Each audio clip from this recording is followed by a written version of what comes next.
Hola, soy Cristian Machuca. Estamos en un nuevo episodio de Entendiendo el Sistema.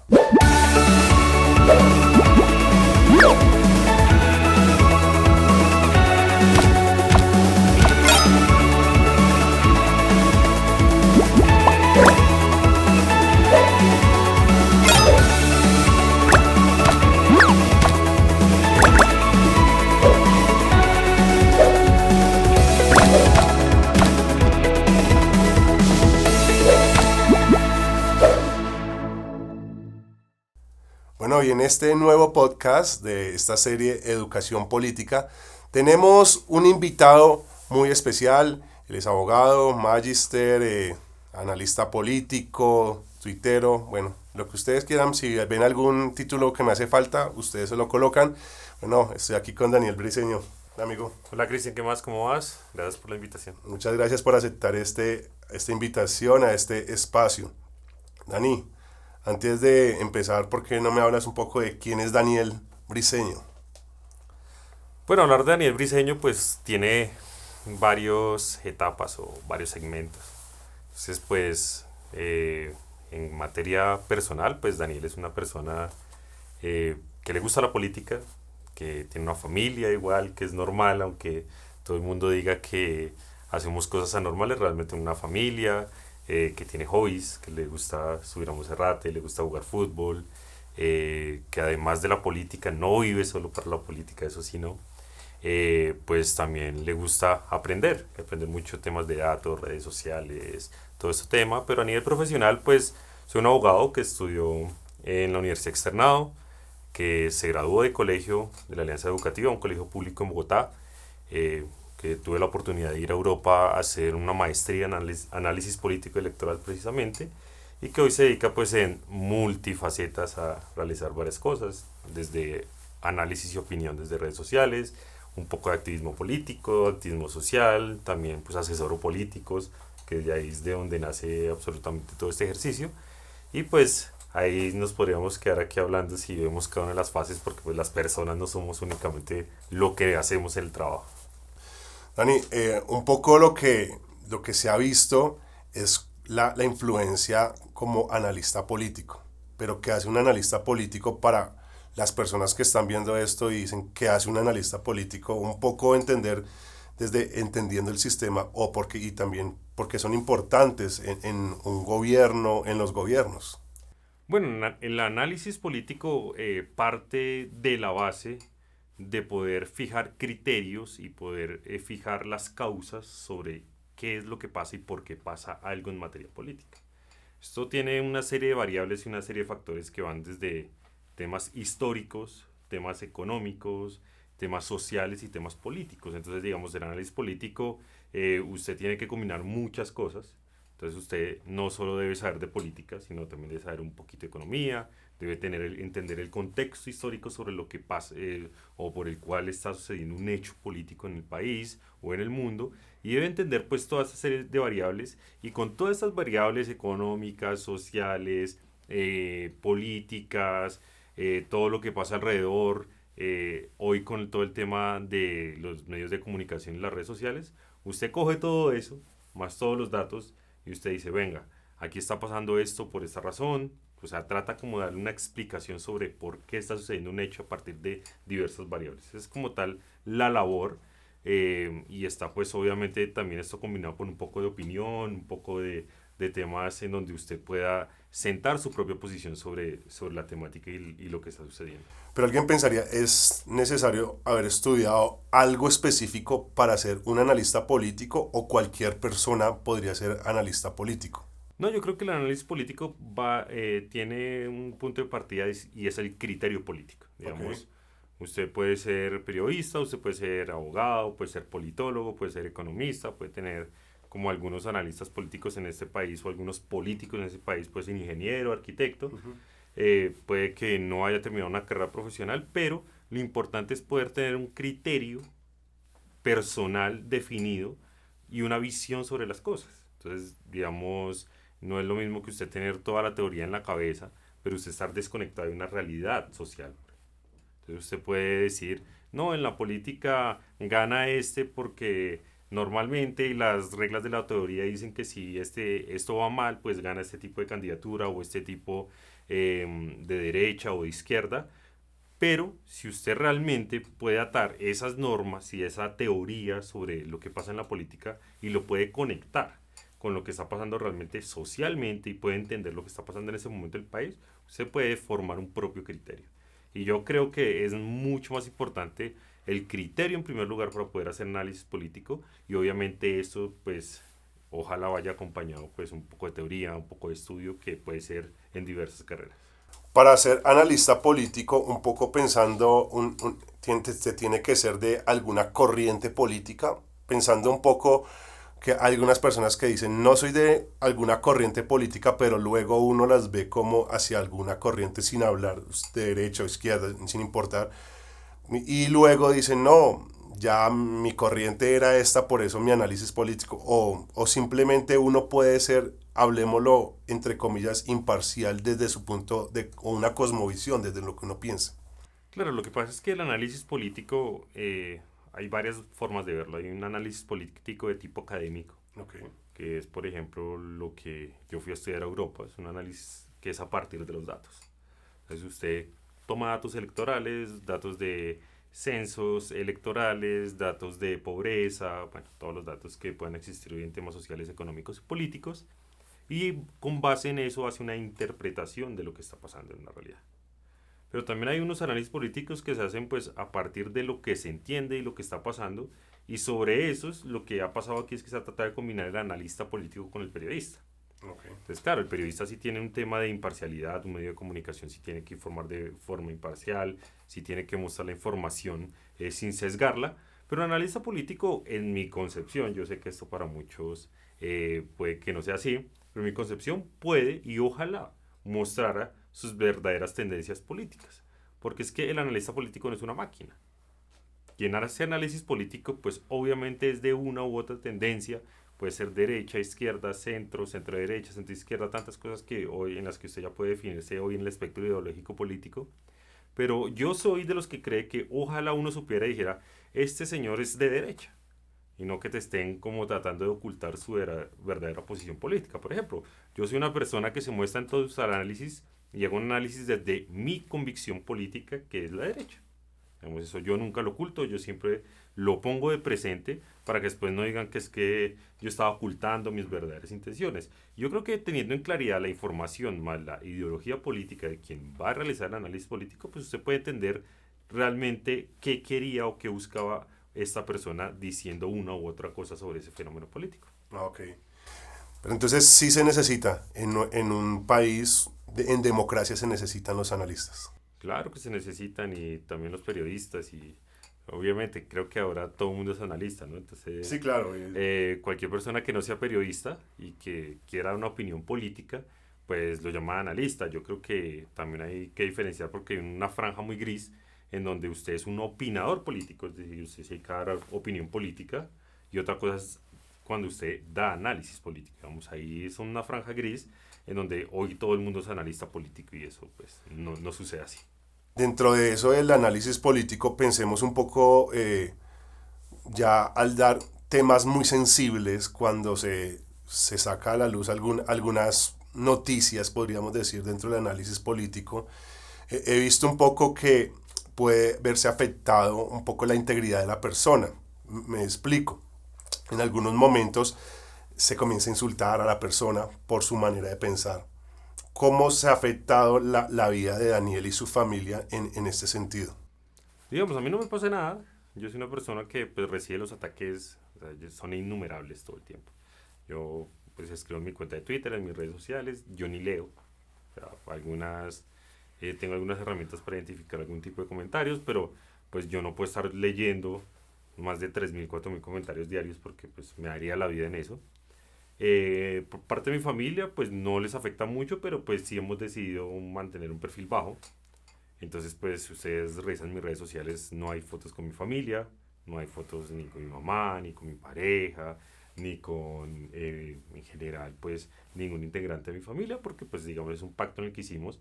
Porque una cosa es que Daniel Briseño no le pase nada y reciba todo el juguete y le dé igual, porque, pues, Obviamente yo recibo la crítica, la verifico, si me equivoqué en algo corrijo, pero pues no puedes estar tú pensando todo el día en realmente el que te está echando, pues literalmente la madre, el que te está diciendo, el que te está ofendiendo. Entonces yo creo que a Daniel no le pasa nada, pero pues en temas familiares sí decidimos manejarlo así. O sea, es mejor en ese entorno manejarlo así como muy... yo lo pienso más como su trabajo.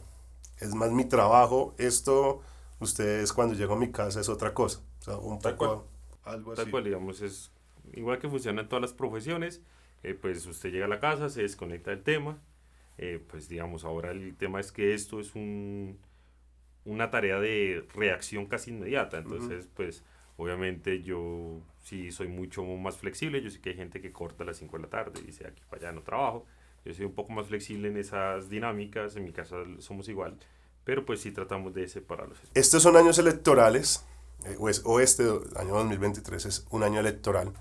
Y pensando en eso, ¿cómo ve las elecciones regionales? Pensando no tanto en partidos políticos, pensemos no hablan de un espectro del otro, sino cómo se ve un poco el análisis que se hace desde lo que normalmente hace Daniel. ¿Cómo ve ese análisis en aras al 2023? Digamos, las elecciones regionales van a ser, o sea, lo que va a pasar en el próximo 29 de octubre no se ha visto en la historia de este país. Por varias razones. En primer lugar, porque está gobernando la izquierda, el gobierno nacional. Entonces todavía no podemos ni siquiera vaticinar de cuál va a ser el efecto de ese gobierno en las elecciones regionales. A uno le tocaría hacer un análisis territorio por territorio, pero obviamente el hecho de que Gustavo Petro esté en la presidencia va a ser un factor diferencial en todas las elecciones regionales. En segundo lugar, porque vienen unas nuevas dinámicas que hasta ahora vamos a tener concretadas a nivel en las elecciones regionales. Y en primer lugar es, por ejemplo, la implementación de la segunda vuelta de alcalde en Bogotá, algo que no había pasado. Entonces las dinámicas van a ser muy distintas porque van a haber muchos candidatos y vamos a ir a una segunda vuelta, quién sabe con qué, ni con quién.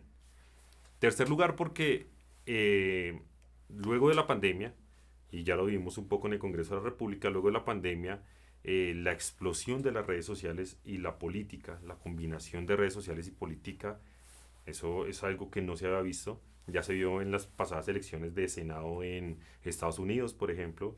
Te comentaba antes de empezar, ya nacen los nanopolíticos. Sí. Personas que no tienen que ir a dar la mano a nadie en la calle, personas que no tienen que ir a repartir lechona, no tienen que tener un líder, sino que simplemente se dedican a comunicarse a través de las redes sociales. Y ese fenómeno no lo hemos medido a nivel regional. No lo hemos medido en Bogotá. Digamos, el pasado consejo en Bogotá tuvimos algunas personas que eran fuertes en redes sociales, pero yo he hecho la medición y eran personas que tenían entre 25.000 y 30.000 seguidores, que eso hoy en algunas redes sociales es poco. Okay. Porque hay una explosión y un uso de redes sociales. ¿Qué es lo que pasó? La pandemia, como hizo que la gente estuviera tan confinada y se dedicara al celular, al televisor y al computador, pues hizo que la gente afianzara su relación con la red social. Entonces, la gente hoy compra por medio de internet. Okay. Entonces, la tienda Instagram, por ejemplo, se disparó porque la gente ahora compra por la red social. La red social no solo para subir fotos. La red social usted ahora compra. Si tú ves el marketplace de Facebook, la gente hace absolutamente todas las transacciones de venta de carros, casas, todo lo que quieras lo venden por ahí y tú ahora lo buscas por ahí. Es cierto. La gente entonces también hará que la red social sea el que le entregue la información de por quién votar y por qué votar así.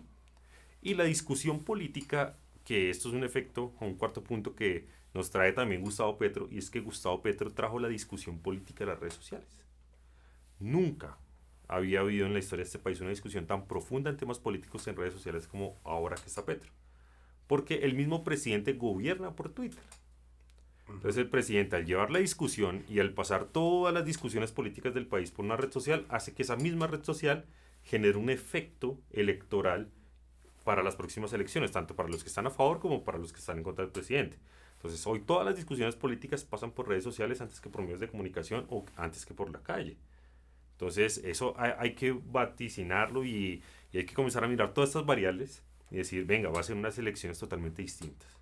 Yo tenía una pregunta y se las he hecho a las personas que he tenido en este programa, y es la pandemia afectó la manera en la cual se comunicaba o se hacía política. Para mí sí. Digamos, la pandemia no solo afectó la forma en cómo se hace política, sino la forma en cómo usted vive en general.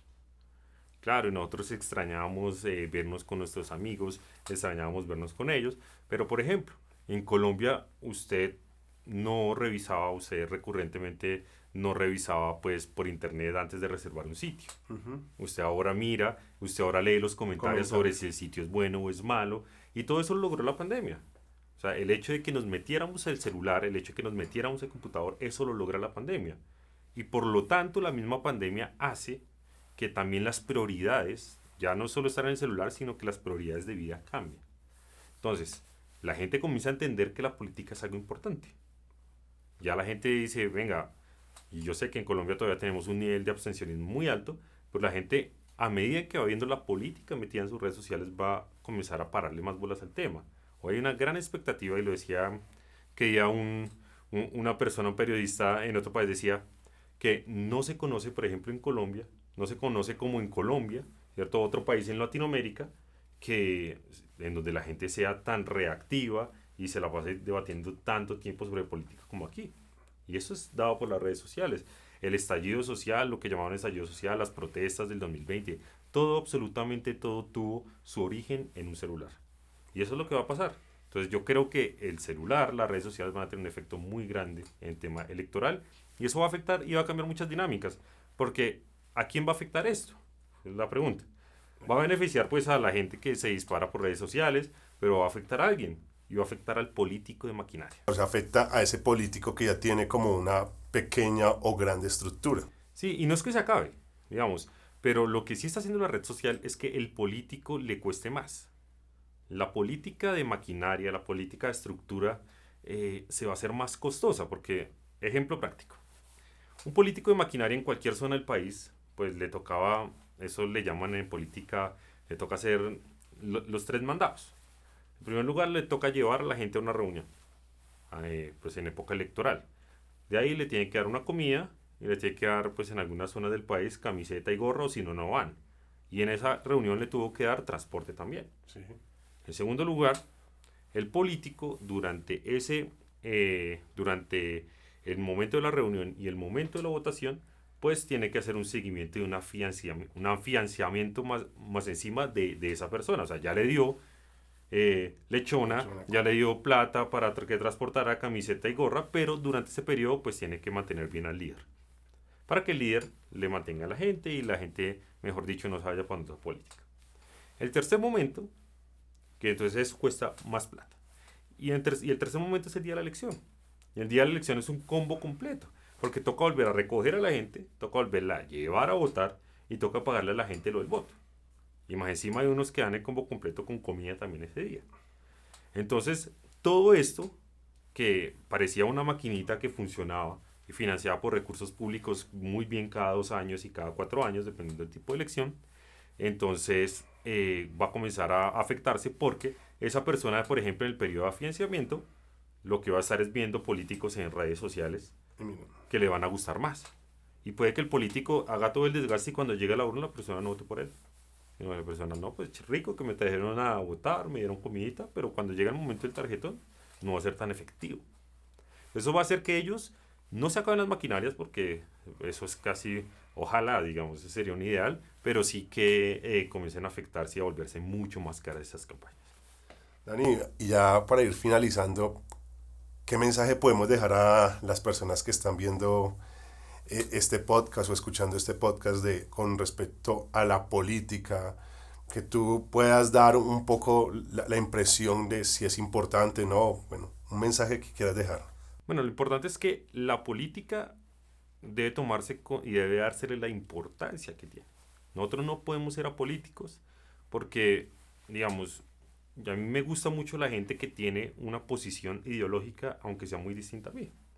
Yo tengo mucha gente que conozco de izquierda con la cual nos llevamos muy bien, de centro, pero a mí esa gente me parece muy importante porque está pendiente de la política. Y es que con la política se toman todas las decisiones de ese país, términos económicos, de empleo, salarios, sociales, todo lo que a usted lo afecta diariamente, la política lo hace, lo cambia, lo transforma o lo afecta.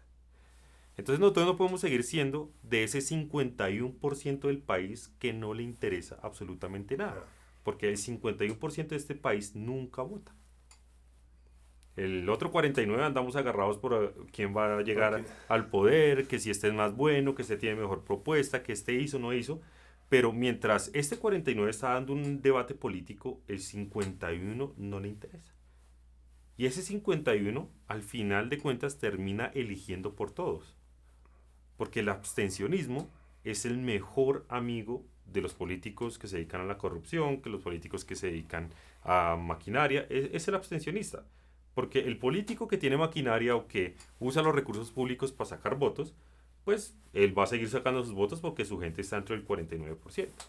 Pero los nuevos políticos que quieren entrar, que no tienen mañas, que no quieren comprar votos, que quieren hacer una cosa muy distinta, pues terminan afectados es por el abstencionista que no quiere revisar. Entonces lo más importante no es ser un abstencionista, pararle bolas a la política, porque es muy importante, la política decide por nosotros todos los días.